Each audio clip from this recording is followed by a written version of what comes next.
जाणून घेऊया महत्त्वाचा विषय खप्पर. आपण पाहिलं असेल बऱ्याच वेळा की नाथ संप्रदायामध्ये मच्छिंद्रनाथांच्या हातात व गोरक्षनाथांच्या हातात एक हातात चिमटा, एक हातात खप्पर व भिक्षापात्र त्याला म्हणलं जातं. हे पाहून बी आपल्याला वाटन की आपण ही गोष्ट घरी आणावा.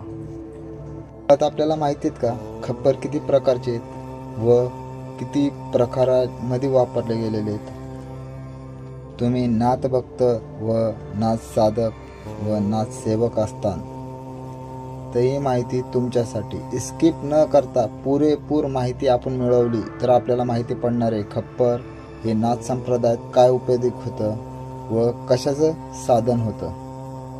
ह्याच्या अगोदर आपण चॅनलवर नवीन असताना तर लाईक, शेअर, कमेंट आणि सबस्क्राईब नक्की करा मित्रांनो. आत्ता वेळ आहे कमेंट बॉक्समध्ये कमेंट केलेल्या नाथभक्तांची नावे घेण्याची. तसंच पहिल्या नाथभक्ताचं नाव आहे संभा, दुसरं आवी, तिसरं कृष्णा, आप्पा, राजू, रघुनाथ, महेश, शिवशक्ती, दावल मलिक. नाद एकच बैलगाडा शर्यत, नितीन, महेश, लक्ष्मण, रवी, नितीन. तुमचा मनापासून आभारी व मी ऋणी आहे. सर्व नाथ भक्तांना सतनामो आदेश, नाथजी गुरुजी को आदेश, चौरजी सिद्धों को आदेश, अपने अपने गुरुजी को आदेश. सुरू करूया खप्पर ह्या विषयाला. साधना मार्ग में प्रथम 4 खप्पर यूज किए जाते हैं. मराठीत सांगतो, साधना मार्गमध्ये 4 खप्पर वापरला जातात. प्रथम खप्पर हे मातीने बनलेलं गोल भांड असतंय. तसंच आपण पाहिलं गेलं तुमच्याकडं मातीने बनलेलं गोल भांड नाही भेटलं तर मडका असतं, त्याला आपण माठ म्हणतो या डेरा म्हणतो. मराठी भाषेमध्ये खूप त्याचे प्रयोग आहेत. खालचा भाग फुटलेला असतो, तो घासून व्यवस्थित बनवून साधक उपयोगीत आणू शकतो.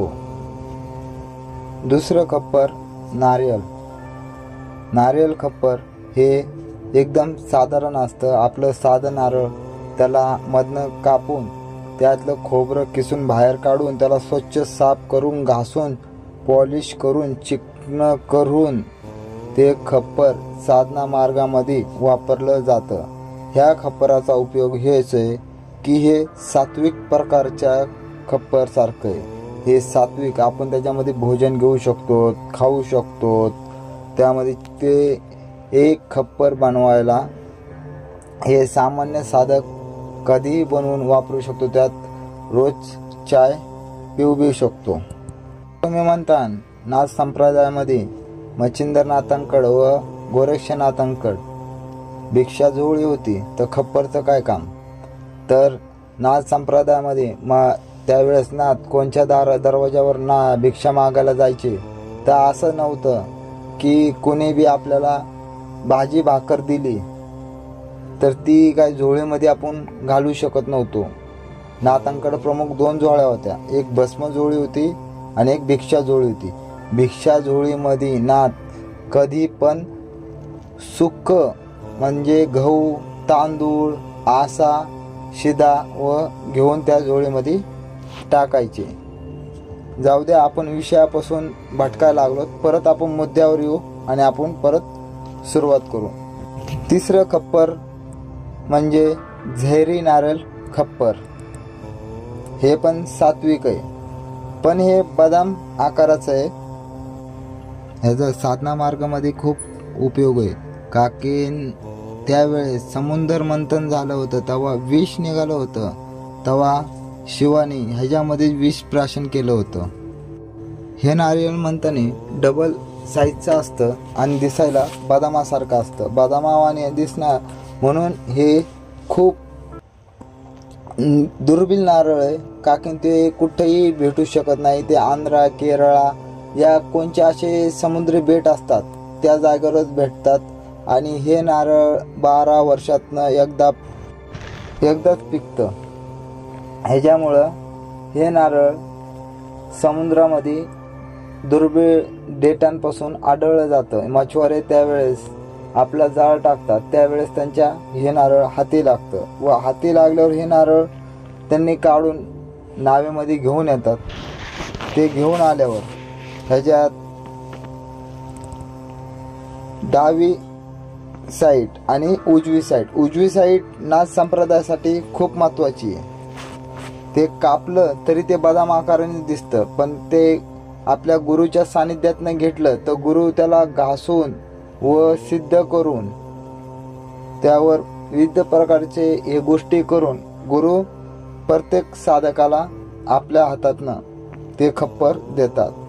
बरं, त्या खप्परचं मूळ असं आहे की ते खप्पर सिद्ध करायला 12 वर्ष वापरायला लागतं. असं म्हणता तुम्ही की आज खप्पर घेतलं, उद्या वापरलं, माझं खप्पर सिद्ध झालं. तसंच लोक म्हणतात की मी 18 चिमटे लावले तर मी सिद्ध पुरुष झालो. तसं नाही. हे असं होत असतं तर कुणीही तसंच केलं असतं. त्यासाठी गोष्टी समजून घेणं खूप महत्त्वाचे आहेत. 12 वर्षे तसे ते कुंडलधारी साधक असतील, 12 वर्ष त्या खप्परमध्ये खायला लागतं, त्यावेळेसच हे खप्पर सिद्ध होतं. असे भरपूर साधक आहेत की त्यांना माहिती आहे, त्यांना नाही माहिती. ज्यांना पण माहिती नाही त्यांनी माहिती पूर्ण घ्यावी. आणि हे फक्त आखाड्यातल्या सिद्ध साधकांसाठी आहे. मला माहिती आहे की व्हिडिओ खूप मोठा होत आहे, पण पूर्ण माहिती देण्यासाठी करावंच लागतंय. आतापर्यंत मी माहिती दिलेली आहे, ही 3 खप्परची तुम्हाला पुरेपूर माहिती दिलेली आहे. तसं पहिलं खप्पर मी सांगितलं की मातीने बनलेलं असतं, ते गोल असतं, ते बी सात्विकच खप्पर आहेत. ते साधारण साधक आहेत, ते म्हणताना अवघड नाही आहेत, ते पीर नाही आहेत, त्यांच्यासाठी हे खप्पर चालते ना. मातीचं, त्यानंतर नारळाचं, आणि त्यानंतर पीर, आणि त्यानंतर त्यांचे तसे पुढची स्टेप असतील नाथ, त्यानंतर अवघड, त्यांना हे दर्याई नारळाचं खप्पर घ्यायच लागतं. आता 4थं खप्पर मी ते सांगणार आहे तुम्हाला. ते खप्पर आहे कपाल खप्पर, मुंड खप्पर, कपाल खप्पर, त्याला असे नाव आहेत. आता तुम्ही पाहिलं असन कालीच्या हातात ते खप्पर आहे, ते कपाल खप्पर आहे. कालभैरवाच्या हातात ते खप्पर आहे, ते कपाल खप्पर आहे. नाथांच्या हातात पायावर पाहिली असन तुम्ही खोपडी, तर ती कपाल मार्गामधनं आहे. कानिपनाथ स्वयं हे सिद्ध अघोरी होते की ते कपाल मार्गामधनं होते. अघोर आणि कपाल संप्रदाय हे दोन वेगळे आहेत. जी बी माहिती तुम्हाला नेक्स्ट व्हिडिओमध्ये मी नक्की देईन. जाणून घेऊया आपण मुंड खप्पर या आपण म्हणू शकतो कपाल खप्पर. पण बरेचदा पाहिलं असन की खप्परवाली काली, या कालीच्या हातामध्ये खप्पर आहे. व कालभैरव या कपाल भैरव ह्यो बी पाहिला असन आपण. व कानिपनाथ यांच्या बी पायावर मुंडकं पाहिलं असन तुम्ही, खोपडी. हे कपाल मार्गातनं व आगोरी मार्गातनं. जाणून घेऊया मुंड खप्पर.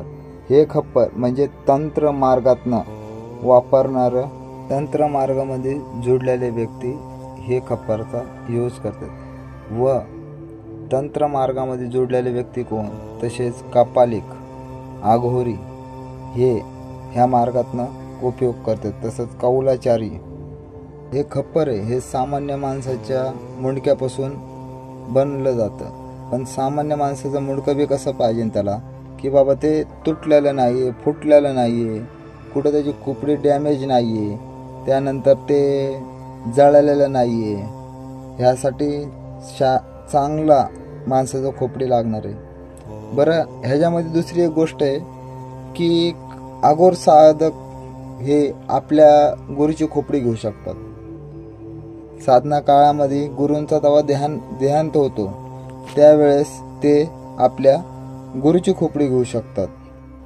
ती खोपडी घेऊन एक काल असतो आणि एक टाईम असतो, त्या काळी आणि त्या टायमी ती खोपडी सिद्ध करतात.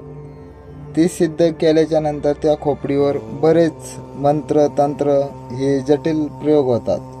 त्यानंतर त्या गुरुच्या खोपडीवर या त्या साधकाच्या खोपडीवर या त्या सामान्य मनुष्याच्या खोपडीवर ती खोपडी घेतल्यावर 35 दिवसाची त्याला साधना करायला लागते व 35 दिवसाची मेहनत असते.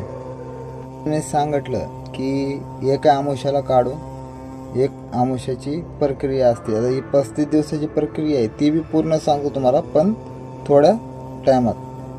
आता ह्या आमुष्याच्या टायमाला ते खप्पर काढलं या ती खोपडी काढली. ते असा साधक पाहिजे की ते ध्यान मार्ग मंत्र यंत्र त्याला समजा माहिती. त्या साधकाची खोपडी ह्या आमुष्याला आमंत्रित द्यायची आणि त्या आमुष्याला जाऊन ती खोपडी बाहेर काढायची. त्याच्यानंतर ते खप्पर काढून घासून व त्याला कापून बराबर खोपडीला गोल कापून घासून कापून तिला व्यवस्थित सिद्ध करून साधना करून तिला वापरण्यात घेण्यात येतं. 35 दिवसांनी बनवलं जातं. 35 दिवस त्याच्यामध्ये खान पान समद केलं जातं. त्या खप्परला विधी विधान करून अभिषेक करून सिद्ध केलं जातं. त्यानंतर ते खप्पर एवढं मान्यता काय का की माणसाच्या मुंडक्यामध्येच या खोपडीमध्ये आपण म्हणू शकतो की समजे विचार आहेत. सब आहे आम ब्रह्मास्मी की समजे एक ब्रह्मपुत्र आहेत. मग माझे विचार कुठं आहेत? माझ्या खोपडीमध्ये आहेत. माझी बुद्धी काय आहे? माझ्या खोपडीमध्ये आहे. मी काय तंत्र केले काय मंत्र केले हे कुठे माझ्या बुद्धीमध्ये. ह्याच्यामुळं कपाल मार्गामध्ये व अघोर मार्गामध्ये ह्याचा उपयोग केला जातो. व सहज तयार आपलं जागृत करण्यासाठी बी ह्या खप्परचा उपयोग केला जातो. असा एखादा साधक असतो की त्याला पूर्ण जागृती असते की बाबा त्याला पूर्ण ध्यान परिपक्व झालेलं असतं. असे किंचित साधक असतात की ते आपलं शरीर पंच तत्वामध्ये विलीन केलेलं असतं. तसं ज्ञानेश्वर माऊली ह्यांनी आपलं शरीर पंचतत्वामध्ये विलीन केलेले. असे खूप कम साधक असतात.